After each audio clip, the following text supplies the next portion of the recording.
Hello friends, સ્વાગત છે આપનું મારા રસોડાના કાઠિયાવાડી સ્વાદમાં. હું ભાવનાબેન રાઠોડ. આજે આપણે બનાવીશું પરફેક્ટ સ્વાદ સાથે મૂળાનું ખાર્યું. ફ્રેન્ડ્સ, આ રેસીપી છે ને 2 in 1 રેસીપી છે. એને તમે શાક તરીકે પણ એન્જોય કરી શકો છો અને સંભારા તરીકે પણ સર્વ કરી શકો છો. તો વિડીયો બિલકુલ સ્કીપ કર્યા વગર જોજો. વિડીયો પસંદ આવે તો વિડીયોને લાઇક, શેર અને સબસ્ક્રાઈબ કરી પાસે રહેલું બેલ પ્રેસ કરો, જેથી આવનારા નવા વિડીયો સૌથી પહેલાં આપને મળે. તો ચાલો બનાવીએ એકદમ સ્વાદિષ્ટ લોટવાળું મૂળાનું ખાર્યું. ફ્રેન્ડ્સ, શિયાળાની ગુલાબી ઠંડીની શરૂઆત થાય ને એટલે માર્કેટમાં એકદમ મસ્ત તાજા તાજા મૂળા આવતા હોય છે. તો મૂળાનું ખાર્યું આપણે સ્વાદિષ્ટ તો બને જ છે, પણ હેલ્થ માટે પણ મૂળાનું ખાર્યું ખૂબ જ ઉત્તમ છે. પહેલાં આપણે મૂળાના પાન અને સફેદ ભાગ અલગ કરી લેશું.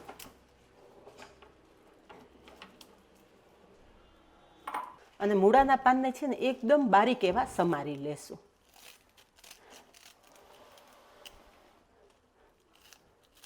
ફ્રેન્ડ્સ, જે લોકોને હરસ મસાની તકલીફ હોય ને એના માટે તો મૂળા આશીર્વાદ સમાન છે. મૂળાનું સેવન કરવાથી હરસ મસાના દુખાવામાં ખૂબ જ ફાયદો થાય છે. મૂળાના પાન આ રીતે બારીક સમારી લેવાના છે. મૂળાના પાન સમારી લીધા છે તો સમારેલા પાન સાઈડ પર રાખી દેશું. અને હવે જે મૂળાનો સફેદ ભાગ છે ને એ પણ છાલ ઉતારી અને નાના ટુકડામાં સમારી લેશું.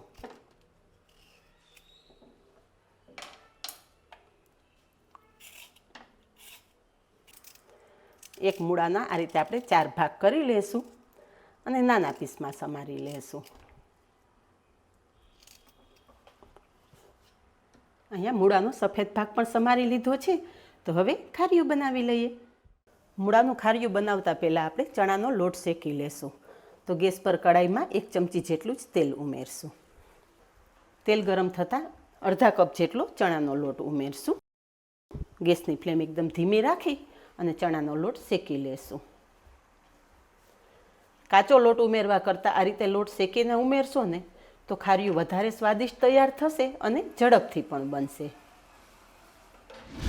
એકાદી મિનિટમાં જ અહીંયા તમે જુઓ કે લોટ સરસ શેકાઈ ગયો છે, કલર ચેન્જ થઈ ગયો છે અને લોટ શેકાશે ને એટલે આ રીતે છૂટો તૈયાર થઈ જશે. શેકાયેલો લોટ એક પ્લેટમાં લઈ લેશું. પ્લેટ સાઈડ પર રાખી દઈશું અને હવે વઘાર કરી લેશું. ફરી એ જ પેનમાં આપણે તેલ ઉમેરશું. અહીંયા 3 થી 4 ચમચી જેટલું તેલ ઉમેરેલું છે. તેલ ગરમ થાય એટલે અડધી ચમચી રાઈ, અડધી ચમચી જીરું અને 1/4 ટીસ્પૂન જેટલા મેથી દાણા ઉમેરશું. બધું જ સરસ કકડી જાય ને એટલે એક લીલા મરચાંના ટુકડા પણ ઉમેરી દઈશું. અને સાથે જ 5 ચમચી જેટલી હિંગ ઉમેરી દઈશું. અહીંયા વઘાર સરસ કકડી ગયો છે. સમારીને રાખેલા મૂળાનો સફેદ ભાગ ઉમેરી દઈશું. મૂળાનો સફેદ ભાગ થોડો હાર્ડ હોય એટલે એને ચડતા થોડી વધારે વાર લાગે છે, એટલે એ પહેલાં ઉમેરી દેવાના અને તેલમાં સરસ સાંતળી લેવાનો. હવે મસાલા કરી લઈએ. સ્વાદ પ્રમાણે મીઠું, 5 ચમચી જેટલી હળદર, થોડો લાલ મરચું પાવડર ઉમેરશું. વધારે લાલ મરચું પાવડર ઉમેરવાની જરૂર નથી, પણ જો તમને તીખું વધારે પસંદ હોય તો તમારા ટેસ્ટ મુજબ તમે લાલ મરચું ઉમેરી શકો છો. બધો જ મસાલો મૂળા સાથે સરસ સાંતળી લેશું. અહીંયા મૂળા થોડા સંતળાઈ ગયા છે અને સોફ્ટ પણ થઈ ગયા છે. તો જે આપણે પાનનો ભાગ સમારીને રાખેલો છે ને એ સરસ ધોઈ લીધા છે, એ પણ આપણે કડાઈમાં ઉમેરી દઈશું. અત્યારે તમને પાનની ક્વોન્ટિટી વધારે લાગતી હશે, પણ પાન થોડા સંતળાશે ને એટલે એકદમ સંકોચાઈ જશે. પાન પણ મૂળાના સફેદ ભાગ સાથે મિક્સ કરી લેશું. બધું સરસ મિક્સ કરી લીધા પછી થોડી વાર ઢાંકણ ઢાંકી દેશું, જેથી મૂળાના પાન એકદમ મસ્ત સંતળાઈ જાય. એકાદી મિનિટ પછી ઢાંકણ ખોલીને જોઈએ ને તો અહીંયા તમે જુઓ કે મૂળાના પાન એકદમ સંકોચાઈ ગયા છે અને સફેદ ભાગ સાથે સરસ મિક્સ પણ થઈ ગયા છે.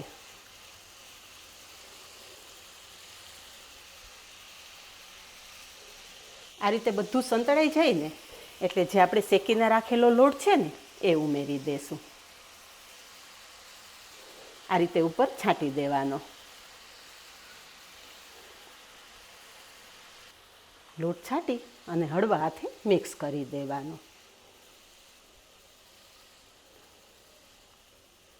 ગેસની ફ્લેમ એકદમ સ્લો જ રાખવાની છે. બધું સરસ મિક્સ કરી દીધું છે. હવે ઉપર થોડું પાણી આ રીતે હાથમાં લઈ અને છાંટી દેશું. મૂળાનું ખાર્યું સરસ છૂટું જ સરસ લાગે, પણ થોડું પાણી ઉમેરશું ને એટલે લોટને બફાવાનો સમય મળશે. આપણે 1/4 કપ જેટલું પાણી ઉમેરેલું છે. પાણી ઉમેરી અને આપણે ખાર્યું ટચ કરવાનું નથી, ઢાંકણ ઢાંકી દેશું. એટલે જે પાણીની વરાળ થશે ને એમાં જ લોટ સરસ બફાઈ જશે.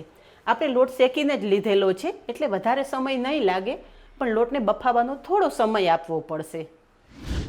થોડી વાર પછી અહીંયા જોઈએ ને તો તમે જોઈ શકો છો કે લોટ છે ને મૂળાની સાથે સરસ મિક્સ થઈ ગયો છે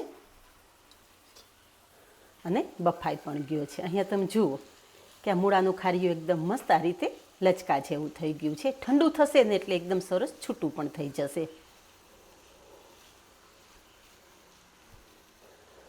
અને મૂળાનો સફેદ ભાગ ચેક કરીએ ને તો અહીંયા એ પણ સરસ બફાઈ ગયો છે.